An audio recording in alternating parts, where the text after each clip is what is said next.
He consistently ranks in the Forbes list of the world's wealthiest people. He's one of the best-known entrepreneurs of the personal computer revolution. He is the second most generous philanthropist in America, having given over $28 billion to charity. He's Bill Gates, and here are his top 10 rules for success. When I started Microsoft, I didn't think of it as all that risky. I mean, I was so excited about what we were doing. It's true I could have gone bankrupt, but you know, I had a set of skills that were highly employable, and in fact, my parents were still willing to let me go back to Harvard and finish my education if I wanted to. You've always got a job with me, Bill. And the thing that was scary to me wasn't quitting and starting the company. It was when I started hiring my friends, and they expected to be paid. And then we had customers who went bankrupt, customers that I'd counted on to come through. And so then I got this incredibly conservative approach that I wanted to have enough money in the bank to pay a year's worth of payroll, even if we didn't get any payments coming in. And you know, I'm almost true to that the whole time. We have about $10 billion now, which is pretty much enough for the next year. Anyway, you know, if you're going to start a company, it takes so much energy that you know it better overcome your feeling of risk. I don't think that you necessarily, if you're going to start a company, should do it at the start of your career. I think there's a lot to be said for working for a company, learning how they do things. You know, if you're young, it's hard to go lease premises. They made that hard for me. You couldn't rent a car when you were under 25 at the time, so I was always taking taxis to go see customers. And the people would, you know, people say, well, we're going to go have a discussion in the bar. Well, I couldn't go to the bar.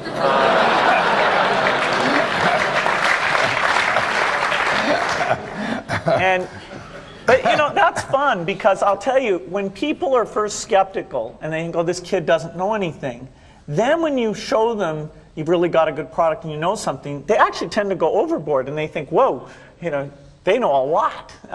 Let's really do an incredible amount with these people. So our youth, at least in this country, was a huge asset for us once we reached a certain threshold. It's hard to hire older people because they'll be a little bit conservative about whether they should come and take the risk. And it took 3 or 4 years before we could go out into the normal sort of employment pool. But those problems that come with starting a firm, you better think of those as part of the pleasure, part of the challenge that is part of the excitement. I want to thank Harvard for this honor. I'll be changing my job next year, and it will be nice to finally have a college degree on my resume. I applaud the graduates for taking a much more direct route to your degrees.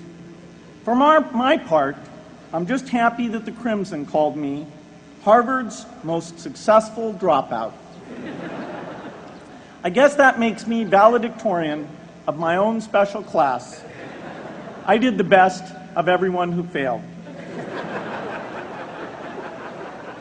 But I also want to be recognized as the guy who got Steve Ballmer to drop out of business school.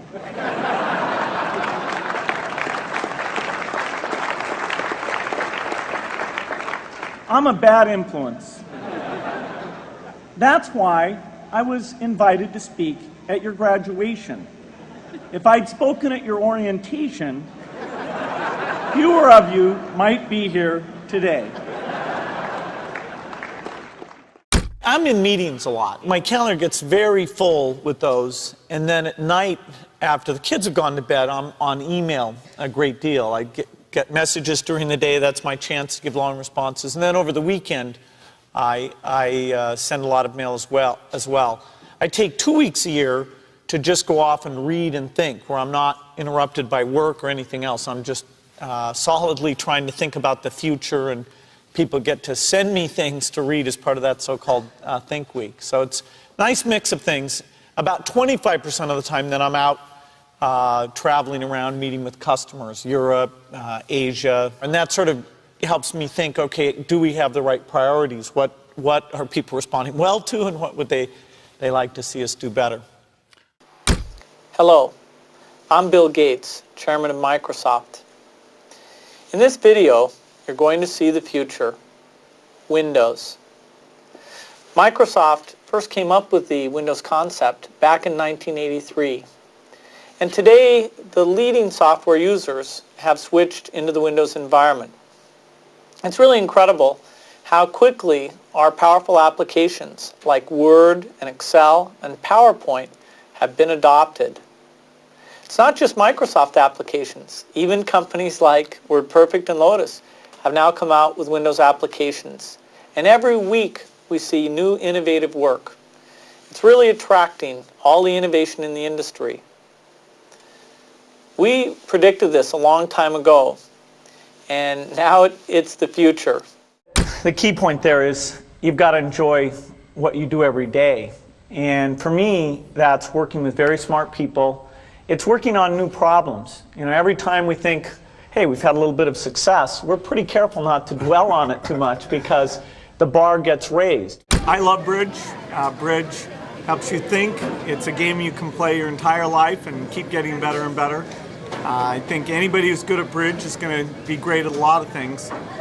So I really encourage people to get involved, and I want to thank the people who've put things together for juniors. They'll be thanking you the rest of their life because bridge is such a great sport. I talked to my dad, I talked to Warren, I talked to my wife Melinda.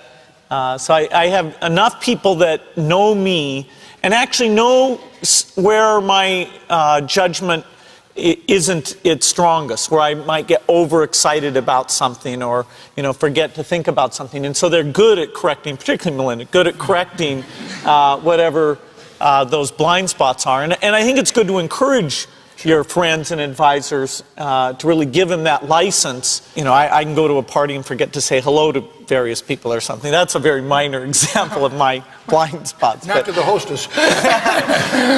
Melinda would help me do that. Yeah, she would, a small number of people that you can turn to on certain key things is a great asset. My best business decisions really have to do with picking people. Deciding to go into partnership with Paul Allen is probably at the top of the list. And then subsequently hiring a friend, Steve Ballmer. And having somebody who you totally trust, who's totally committed, who shares your vision and yet has a little bit different set of skills, and also acts as a check on you. Some of the ideas you come up with, you run by them because they're going to say, hey, wait a minute. Have you thought about this and that? And just, the benefit of sparking off of somebody who's got that kind of brilliance, it's not only made it fun, but it's really led to a lot of the success. So picking a partner is crucial.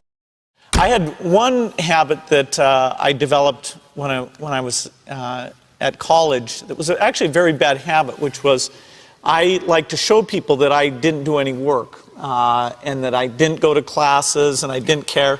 And then at the very last minute, like 2 days before the test, I'd get serious about it.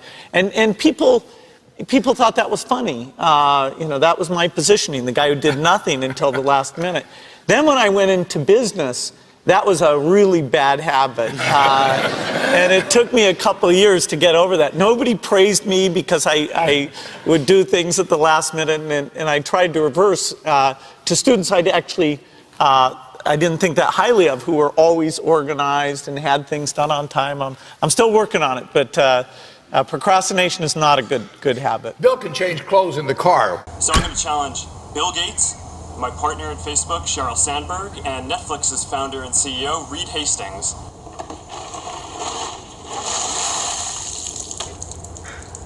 I'm glad to give to ALS. It's a great cause, but I want to accept this challenge. I want to do it better than it's been done.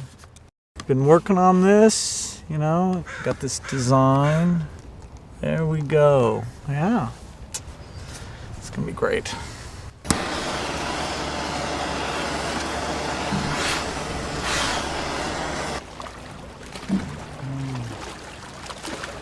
I'm here to join the people bringing attention to Lou Gehrig's disease by taking the ALS Ice Bucket Challenge. I'm going to challenge 3 more people: Elon Musk, Ryan Seacrest, and Chris Anderson of TED. Consider yourself challenged. You have 24 hours. Good luck.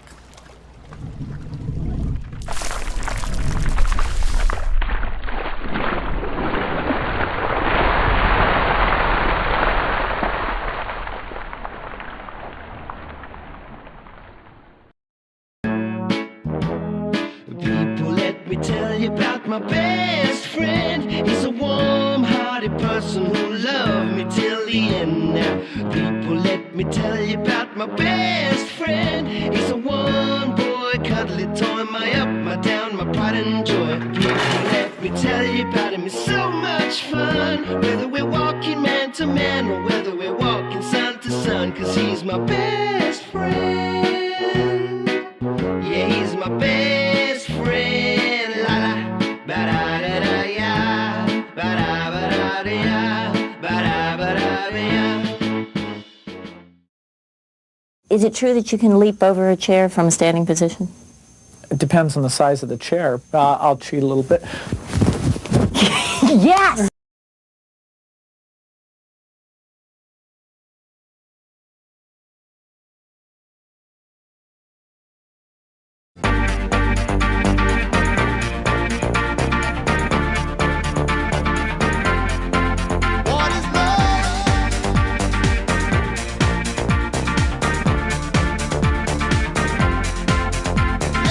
By the way, I believe in winners and losers, and especially the freedom to fail. Who? Him? Who? Him? Who? Him? Him? Who?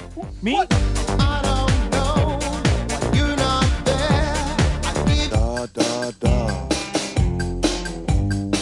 No way!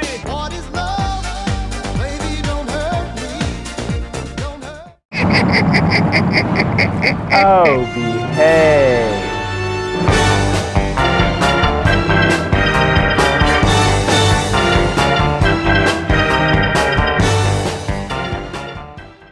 Thank you so much for watching. I made this video because a bunch of you guys were asking me to. So if there's a famous entrepreneur that you want me to profile next, leave it in the comments below and I'll see what I can do.